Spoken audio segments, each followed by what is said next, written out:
महाराष्ट्रातील कोट्यावधी वीज ग्राहकांसाठी महत्त्वाची बातमी।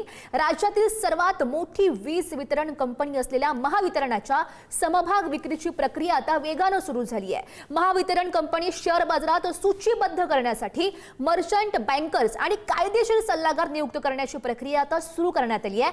मात्र या निर्णयावरून आता राजकीय वादही चांगलाच पेटलाय। कामगार संघटनांनी खासगीकरणाचा आरोप केलेला आहे। पाहुयात हा विशेष रिपोर्ट।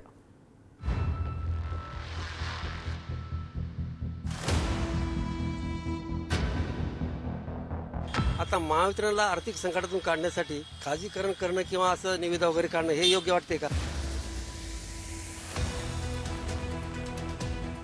महाराष्ट्रातील कोट्यावधी ग्राहकांना वीज पुरवठा करणारी महावितरण कंपनी आता शेअर बाजाराच्या दिशेने वाटचाल करताना दिसते। कंपनीच्या IPO प्रक्रियेसाठी मर्चंट बँकर्स आणि कायदेशीर सल्लागारांची नियुक्ती करण्यासाठी निविदा प्रक्रिया सुरू करण्यात आली आहे। महावितरणच्या IPOचे व्यवस्थापन, वित्तीय नियोजन आणि कायदेशीर बाबी हाताळण्यासाठी अनुभवी आणि सेबी नोंदणीकृत संस्थांची निवड केली जाणार आहे। यासाठी अधिकृत टेंडरिंग पोर्टलवर प्रस्ताव मागवण्यात आले असून संपूर्ण प्रक्रिया टप्प्याटप्प्याने राबवली जात आहे। मर्चंट बँकर्स नियुक्ती प्रक्रिया सुरू, कायदेशीर सल्लागाराची निवड होणार, टेंडरद्वारे प्रस्ताव मागवले, शेअर बाजारात सूचीबद्ध होण्याची तयारी। मात्र या प्रक्रियेवरून विरोधक आणि कामगार संघटनेने आक्षेप घेतलाय।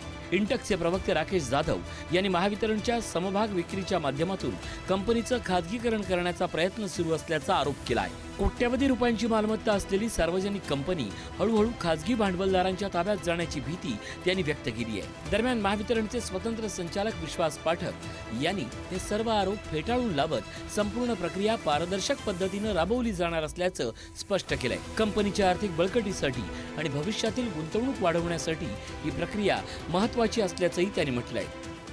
जेव्हा केव्हा एखाद्या कंपनीचं लिस्टिंग करायचं असतं तेव्हा सेबीच्या नियमावलीप्रमाणे ड्राफ्ट रेड हिअरिंग प्रॉस्पेक्टस ज्याला DRSP म्हणतात ते फाईल करणं अपेक्षित असतं आणि ते तयार करण्यासाठी सेबीचे जे रजिस्टर्ड मर्चंट बँकर असतात त्यांची अपॉइंटमेंट करणं अपेक्षित असतं आणि ही अपॉइंटमेंट करताना महावितरणतर्फे पूर्णपणे पारदर्शकता पाहायला जात आहे।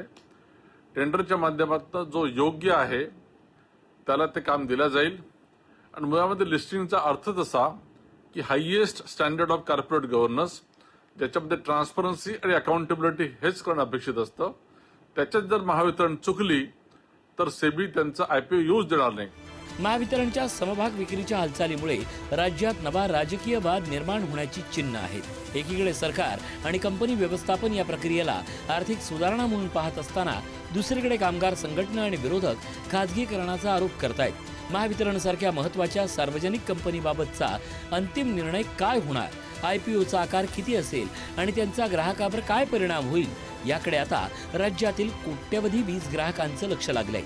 महावितरणच्या IPO साठीची प्राथमिक प्रक्रिया सुरू झाली असली तरी यावरून आता राजकीय आणि सामाजिक पातळीवर चर्चा रंगू लागली आहे। सार्वजनिक क्षेत्रातील या महत्त्वाच्या कंपनीचं भवितव्य कोणत्या दिशेने जाणार हे आगामी काळात स्पष्ट होणार आहे।